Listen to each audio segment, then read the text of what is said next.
Hey guys, कैसे हैं आप लोग। आई होप कि आप लोग काफी अच्छे हैं। जैसा कि आप अपने स्क्रीन पे देख पा रहे हैं, आज मैं बात करने वाला हूँ टाइप्स ऑफ बिजनेस एनवायरनमेंट के बारे में। तो काफी इंपॉर्टेंट टॉपिक है, ये यूनिट्स 1 से रिलेटेड है। तो जो भी बच्चे एम ए ई आर का जो कोर्स है हमारा, master of arts in entrepreneurship, उसमें आपका जो सबसे पहला जो सब्जेक्ट है MER, जिसका नाम है बिजनेस एनवायरनमेंट, उससे रिलेटेड ये टॉपिक है। और ये टॉपिक बहुत ही इंपॉर्टेंट है, कॉमन टॉपिक है। ये सब्जेक्ट जो है और भी बहुत सारे कोर्सेज पे है। तो मुझे आइडिया है कि इसमें इस तरह के क्वेश्चन जो है पूछे जाते हैं, इसलिए मैं इस क्वेश्चन को पर्टिकुलरली इस वीडियो में कवर कर रहा हूँ।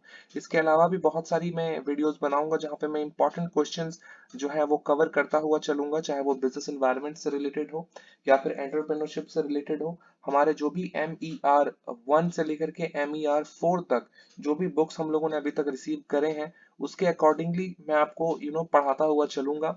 अगर आपको बुक्स की जरूरत है, अगर आपको ऑफ जो ऑनलाइन जो बुक्स होते हैं, जो पीडीएफ्स होते हैं, अगर आप उन सारे बुक्स की अगर आपको जरूरत है, तो मैं चाहूंगा कि आप हमारे टेलीग्राम चैनल को ज्वाइन कर लीजिए, जहाँ पे मैं आपको सारी की सारी बुक्स प्रोवाइड करा दूंगा। साथ ही साथ आप हमारी वेबसाइट को भी ज्वाइन कर सकते हैं, वेबसाइट को भी चेकआउट कर सकते हैं, जहाँ पे आप बुक्स को डायरेक्टली डाउनलोड कर सकते हैं वहां से। साथ ही साथ जो भी मैं आपको यहाँ पे पढ़ाऊंगा, उन सब सारी की सारी चीजें जो है हमारे वेबसाइट पे भी क्वेश्चन आंसर के रूप में उपलब्ध होंगी। तो आप वहां पे भी जाकर के स्टडी कर सकते हैं। ठीक है ना।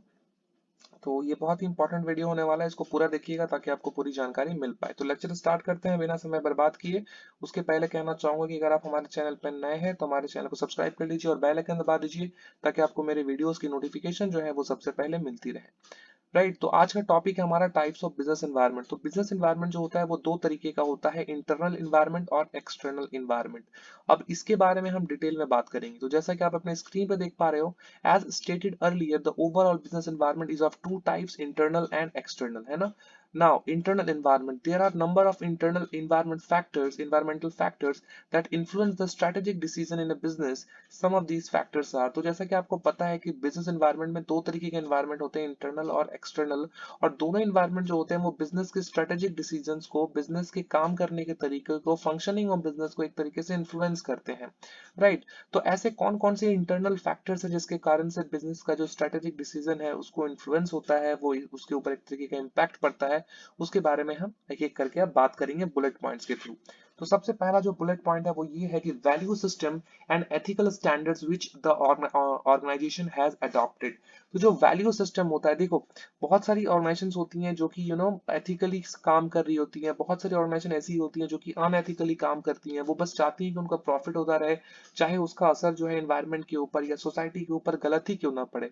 तो एक जो ऑर्गेनाइजेशन होती है, जो अच्छी ऑर्गेनाइजेशन होती है, जो आइडियल ऑर्गेनाइजेशन होती है, वो एथिकल चीजों को साथ में रखती हुए, जो एथिकल स्टैंडर्ड्स होते हैं उसको फॉलो करते हुए चलती है। तो ये एनवायरनमेंट का एक हिस्सा है, इंटरनल एनवायरनमेंट का हिस्सा है एथिकल स्टैंडर्ड्स।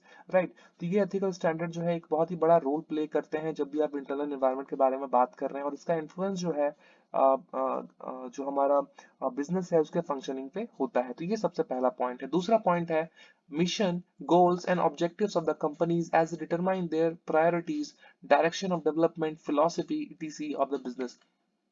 तो किसी भी बिजनेस का डेफिनेटली कोई ना कोई मिशन होगा, कोई ना कोई गोल होगा, कोई ना कोई ऑब्जेक्टिव होगा। तो इन सब को अचीव करने के लिए जब कंपनी काम कर रही होती है, अपने प्रायोरिटीज को वो डिटरमाइन करती है, तो ये सारी जो प्रायोरिटीज हैं वो इंटरनल एनवायरनमेंट का हिस्सा है, जो कि इन्फ्लुएंस करती हैं बिजनेस के फंक्शनिंग को, है ना। तो ये जो मिशन है, गोल्स है, ऑब्जेक्टिव्स है, डायरेक्शन ऑफ डेवलपमेंट है, फिलोसफी है किसी भी बिजनेस का, या भी और भी बहुत सारी चीजें हैं जो कि बिजनेस की और उसका जो स्ट्रेंथ है ना, उसके ऊपर वो काम कर रही हैं, अपने ऑब्जेक्टिव्स के ऊपर वो काम कर रही हैं। तो ये एक तरीके से इंटरनल एनवायरनमेंट का हिस्सा हो गया, जो कि उनके फंक्शनिंग को एक तरीके से अफेक्ट करता है। तीसरा बुलेट पॉइंट है organizational structure determining the extent of professionalization of management, characteristics of available human resources like skill, moral, commitments, attitudes, etc। तो किसी भी व्यक्ति का जो काम करने का तरीका होता है, उसका जो एटीट्यूड होता है, उसका जो स्किल होता है, उसका जो मोरल होता है, उसका जो कमिटमेंट होता है, ये सारी की सारी चीजें जो है एक तरीके से इन्फ्लुएंस करती हैं उस व्यक्ति के काम करने के तरीकों को, या फिर वो व्यक्ति जहाँ पे काम कर रहा होता है उसे। बट उसी तरीके से, जिस तरीके से एक व्यक्ति का एटीट्यूड होता है, एक व्यक्ति का कमिटमेंट होता है, उसी तरीके से जो ऑर्गेनाइजेशन होता है, उसका जो ऑर्गेनाइजेशन स्ट्रक्चर होता है, उसमें भी यही सारी चीजें होती हैं। एक ऑर्गेनाइजेशन का अपना कमिटमेंट होता है, उसके अपने स्किल होते हैं, उसका अपना मोराल होता है, इन सब के ऊपर जो है ऑर्गेनाइजेशन काम कर रहा होता है। तो ऑर्गेनाइजेशन स्ट्रक्चर जो है वो डिटरमाइन करता है कि आप कितने प्रोफेशनल हो, और ये जो प्रोफेशनलिज्म है मैनेजमेंट में या अदर चीजों में जो मैंने अभी आपको बताया, ये सारी चीजें जो है इंटरनल एनवायरनमेंट को इन्फ्लुएंस करती हैं। क्योंकि आपका एटीट्यूड, आपका कमिटमेंट अगर कंपनी को लेकर के, बिजनेस को लेकर के अच्छा होगा, तो वो जो है बिजनेस अच्छे तरीके से काम कर पाएगी। और ये जो चीजें मैंने आपको अभी गिनाई हैं, वो सारी की सारी चीजें जो है इंटरनल एनवायरनमेंट का हिस्सा है। राइट। फोर्थ बुलेट पॉइंट के बारे में बात कर लेते हैं। सो physical assets and facilities like nature of available technology, production capacity, hold on distribution logistics, which has a direct bearing on the marketing efficiency। तो यहाँ पे साफ साफ बोल दिया गया कि जो मार्केटिंग एफिशिएंसी है किसी भी किसी भी इन्वायरमेंट की, किसी भी बिजनेस की, माफी चाहूंगा, वो जो सारी चीजें हैं वो बिल्कुल ही इन सारी चीजों पे डिपेंड करती हैं जो यहाँ पे लिखी हुई हैं। मैं आपको थोड़ा सा इसको हाईलाइट करके बता देता हूँ, है ना। Availability of technology, production capacity, hold and distribution logistics, ये सारी चीजें हैं जिसके ऊपर जो है मार्केटिंग एफिशिएंसी डिपेंड करती है। और इन्हीं सारी चीजों के कारण जो है इंटरनल एनवायरनमेंट के ऊपर जो है असर पड़ता है। तो ये टॉपिक, ये पॉइंट भी, बुलेट पॉइंट भी काफी इंपॉर्टेंट हो जाता है। पांचवा बुलेट पॉइंट है financial factors such as financial position, composition of funds, source of funds, capital structure, financial policies ETC of the company. So ये जो पॉइंट्स मैंने आपको बताए हैं, इनका भी असर जो है इंटरनल एनवायरनमेंट के ऊपर पड़ता है। अच्छा, इस एनवायरनमेंट को इंटरनल हम क्यों कर रहे हैं? वो हम इसलिए कह रहे हैं क्योंकि ये बिजनेस के अंदरूनी मामला है, ये बिजनेस के अंदर में ये सारी चीजें हो रही हैं। बिजनेस के बाहर में जो भी चीजें होंगी उसको एक्सटर्नल बोलेंगे, राइट। तो बिजनेस का जो फंड है, बिजनेस का जो कैपिटल स्ट्रक्चर है, ये बिजनेस के अंदरूनी मामला है ना। तो ये सारी चीजें जो है एक तरीके से इंटरनल एनवायरनमेंट को इन्फ्लुएंस करती हैं। जो इंटरनल एनवायरनमेंट होता है, आप डिफरेंस पहले समझ लो दोनों में, है ना। मुझे लगता है कि शायद यहाँ पे कंफ्यूजन ज्यादा क्रिएट ना हो जाए। तो आई होप आपको समझ में आ गया होगा, है ना। So financial factors such as financial position, composition of funds, source of funds, capital structure, financial policies ETC of the company, ये सारी की सारी चीजें जो है हमारे इंटरनल एनवायरनमेंट को इन्फ्लुएंस करती हैं।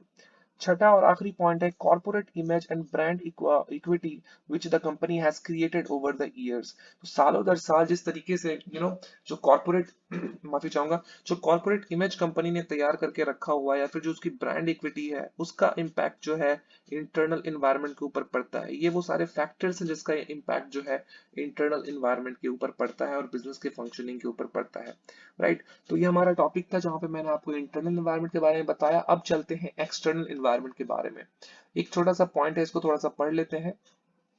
So these internal source of company determine the degree of strength or weakness which a company has, है ना। तो ये जो internal sources होते हैं किसी भी कंपनी का, वो ये डिटरमाइन करते हैं कि इस कंपनी के पास कितना स्ट्रेंथ है या फिर वो कंपनी कितनी वीक है। Every company is supposed to make an efficient use of these sources to adapt its strategies to the external environment within it operates, है ना। तो ये भी एक बहुत ही इंपॉर्टेंट, एक तरीके से क्या कहूँ, एक स्ट्रैटेजी है जिसके ऊपर जो है कंपनी को काम करना होता है, ताकि जो इंटरनल एनवायरनमेंट है उसका असर जो है बिजनेस के फंक्शनिंग के ऊपर ना पड़े, ताकि वो जो है, जो भी पॉइंट्स है मैंने आपको बताए, उन सबको मैनेज करके किसी भी बिजनेस को चलना पड़ता है, right. Now let's talk about external environment. तो ऐसा एनवायरनमेंट जो कि कंपनी के बाहर एग्जिस्ट करता है, लेकिन उसका असर जो है डायरेक्टली कंपनी के फंक्शनिंग के ऊपर पड़ता है, उसको हम कहेंगे एक्सटर्नल एनवायरनमेंट। ये हमारा टॉपिक बहुत ही छोटा यहाँ पे बताया गया है, बट ये टॉपिक बहुत ही बड़ा है, मैं आपको डिटेल में कभी बताऊंगा।